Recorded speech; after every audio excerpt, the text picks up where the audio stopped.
సృష్టికర్త ఒక బ్రహ్మ, అతనిని సృష్టించినదొక అమ్మ.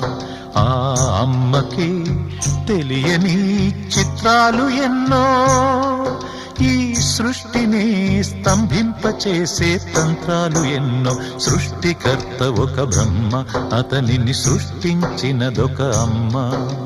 సృష్టికర్త ఒక బ్రహ్మ, అతనిని సృష్టించినదొక అమ్మ.